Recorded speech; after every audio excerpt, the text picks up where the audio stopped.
ஓம் சாந்தி. B K. Surajbhai அவர்களின் தாரணை வகுப்பு டிசம்பர் 19, 2024. நாம் அனைவரும் எத்தனை அதிர்ஷ்டசாலிகள்! பகவானே நமது பொறுப்பை எடுத்து கொண்டு விட்டார். நமது அனைத்து துக்கங்களையும் அழிப்பதற்காக அவர் வந்துவிட்டார். அவர் நம்மை லேசானவர்களாக ஆக்கி கொண்டிருக்கிறார். நமது அனைத்து சுமைகளையும் அவர் எடுத்து கொண்டு விட்டார். குழந்தைகளே, எனது என்பதை உனது என்று மாற்றிவிடுங்கள் என்கின்றார். இந்த எனது என்பதுதான் உங்களுக்கு சுமையை கொடுக்கிறது, உங்களை கலக்கத்திற்கு ஆளாக்குகிறது, துக்கத்தில் தள்ளிவிடுகிறது. இந்த எனது என்பதை உனது என்று மாற்றிவிடுங்கள் என்கின்றார். உனது என்றாலே அனைத்தும் சிவதந்தையுடையதாகும். இது எத்தனை நல்ல விஷயம்! நமக்கு பொறுப்பானவரும் அவர்தான், நமது தலைவரும் அவர்தான். நமது வாழ்க்கையை நாம் அவரது கைகளில் ஒப்படைத்து விட்டோம். எனவே அவர் மீது முழு நம்பிக்கை வைத்தபடி அவர் நமக்கு துணையாக இருக்கிறார் என்ற ஆன்மீக போதையில் மூழ்கியிருப்போம். அவர் நம்மை மிகவும் நேசிக்கின்றார். துக்கங்களில், கலக்கங்களில், போராட்டத்தில் அவர் நம்மை பார்க்கவே விரும்புவதில்லை. இந்த நம்பிக்கையை ஆழமாக ஏற்படுத்திக் கொள்வோம். இந்த பெருமிதத்திலேயே நிலைத்து விடுவோம். அதாவது, பகவான் எனது துணைவராக இருக்கின்றார். நாம் அவரது வாரிசு குழந்தைகள். அவர் நமக்கு தனது அனைத்தையும் வழங்கிவிட்டார், வழங்கிக் கொண்டிருக்கின்றார். நீங்கள் என்னை அழைத்தால் நான் உடனே ஓடி வந்து விடுவேன் என்று நமக்கு வாக்குறுதி அளித்திருக்கிறார். எனவே நமது சுமைகளை பாபாவுக்கு அர்ப்பணம் செய்வதற்கு பயிற்சி செய்வோம். பாபா எத்தனை அழகாக கூறியிருக்கிறார். குழந்தாய், ராஜாவாகிப்பார். நீ கவலையற்ற ராஜா ஆவாய். ராஜாவாக ஆகிவிடு. சின்ன சின்ன விஷயங்களை பற்றியெல்லாம் கவலைப்படுவது, சின்ன சின்ன விஷயங்களுக்கெல்லாம் கலக்கத்திற்கு ஆளாவது, இவை உனக்கு சரியல்ல. சிந்தித்து பாருங்கள், யாருக்கு பகவானே உறுதுணையாக இருக்கிறாரோ.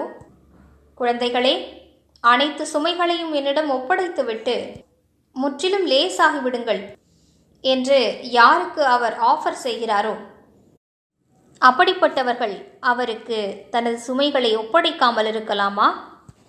சிந்தித்து பாருங்கள். உண்மையில் பிரச்சனையான சூழ்நிலைகளில் நம்மால் என்ன செய்ய முடியும்? பொதுவாக மனிதர்களால் இக்கட்டான சூழ்நிலைகளில் எதுவுமே செய்ய முடிவதில்லை. எதுவும் செய்வதற்கான சக்தியே மனிதரிடம் இல்லை. ஆனால் மனிதர்கள் சர்வசக்திவானிடம் ஒப்படைப்பதும் இல்லை. பாபாவுக்கு அர்ப்பணிக்க விரும்புவதில்லை. இந்த பழக்கத்தை ஏற்படுத்திக் கொள்ளுங்கள். எப்படிப்பட்ட கவலை, பிரச்சனை, கலக்கம், குழந்தைகளை பற்றிய விஷயம், கணவன் மனைவி ஆகியோரை பற்றிய விஷயங்கள் என்று எது உங்களது முன்னிலையில் வந்தாலும் பாபாவிடம் ஒப்படைத்து விடுங்கள். அவர் என்ன செய்கிறார் என்று பாருங்கள். எத்தனை அழகாக அவர் செய்கிறார்.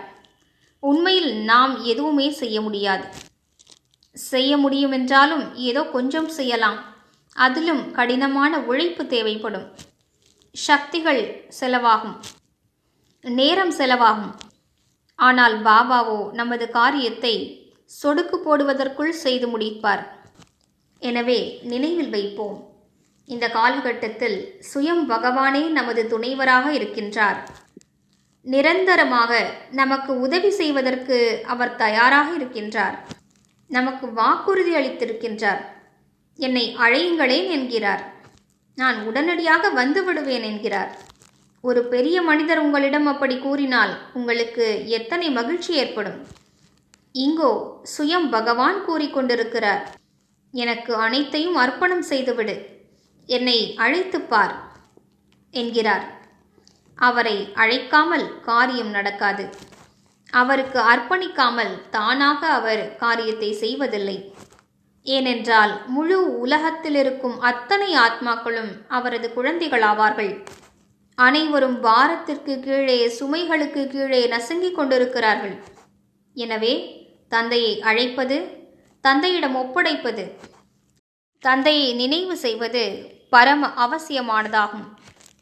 அவர் நம்மோடு இருக்கின்றார். இதனை மறக்க வேண்டாம். சங்கம யுகத்தில் பாபா தனது குழந்தைகளுக்காக அனைத்தையும் கொடுக்க தயாராக இருக்கின்றார். இதனை மனதில் ஆழமாக பதிய வைத்துக் கொள்வோம்.